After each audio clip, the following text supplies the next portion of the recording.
I am Dr. Ken Milne. I'm Director of Energy in Department of Economic Development and Government. I'd like to welcome you all along this morning. I'm glad to see so many of you here, nice and early. I'm joined in my panel this morning with various presenters. I've got Marshall Milne from Advanced Fluid Technologies. I've got Steve Malley from Ecoisland. We've got David Garner from Dog Energy and Paul Morris from Cardo again. Today, the format, I'll give a brief overview of the Isle of Man, a very brief overview. Then I'll hand over to each of the presenters who will present for about 5 to 10 minutes about the companies, about the potential projects that we're looking at the Isle of Man. And then at the end, if you hold off your questions till the end, then we'll have a panel Q&A session to finish off.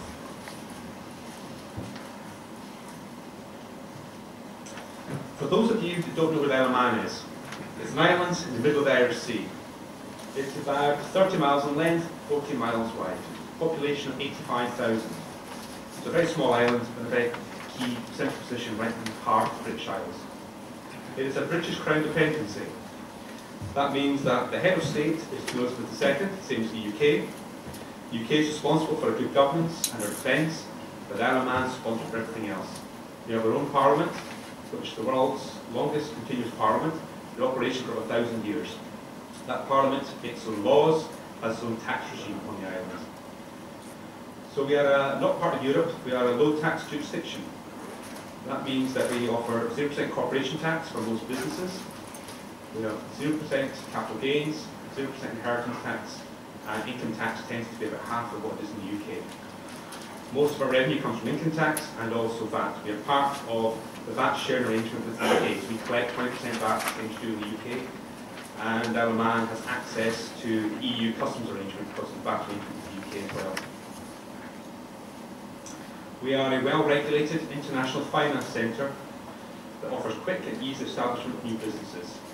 It's AA+ rated by all the rating agencies like Standard & Poor's and Moody's, and it's OECD whitelisted.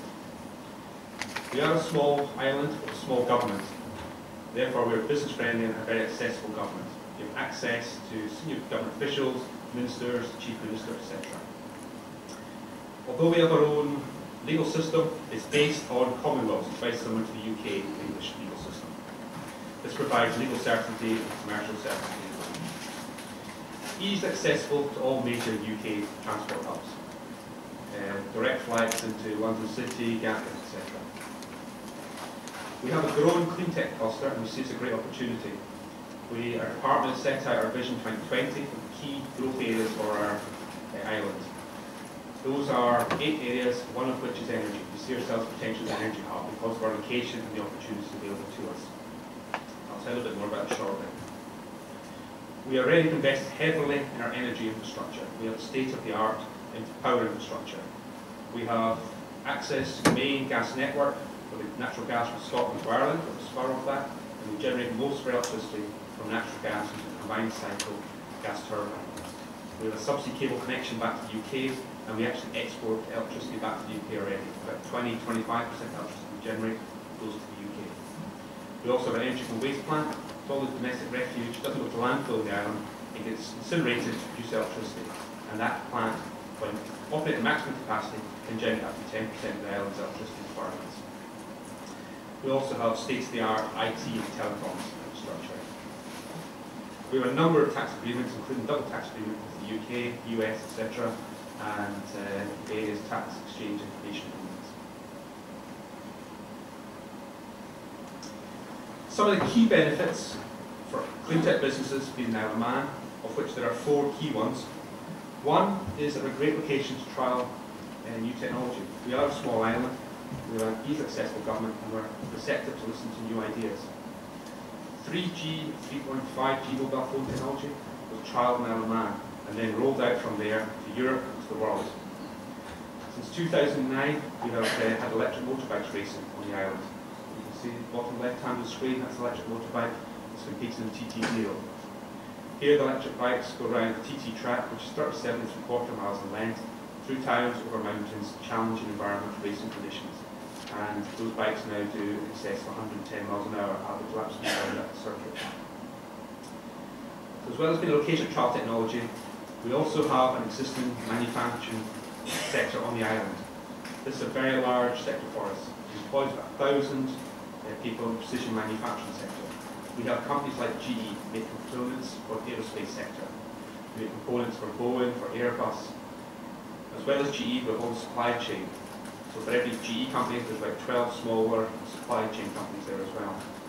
That works with the Northwest Aerospace Alliance to capture more supply chain for the big projects.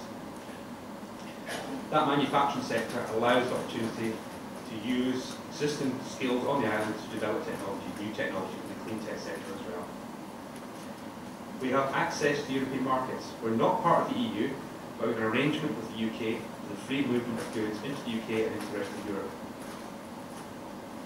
So, as I said earlier, we are part of the EU customs arrangement.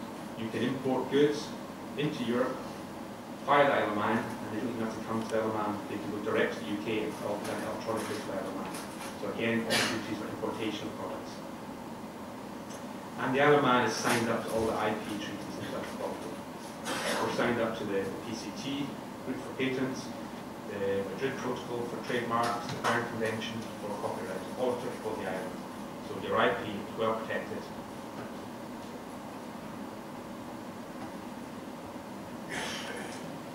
The Isle of Man purchased the seabed out to 12 miles from the Crown Estate back in the early 90s. The outer red line is the Isle of Man's territorial limits. We've got over 4,000 square kilometres of seabed in the middle of the Irish Sea.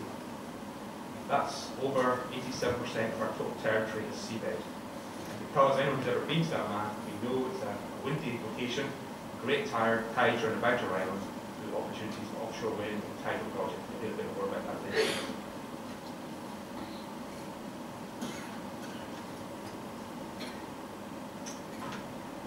End of last year, we announced preferred partners to work with us to develop projects.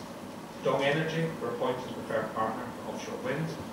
Jakarta and Manx Tidal Energy were appointed to our preferred partners for tidal projects. And again, you'll hear more about those particular projects and what their plans and proposals are for moving these projects forward.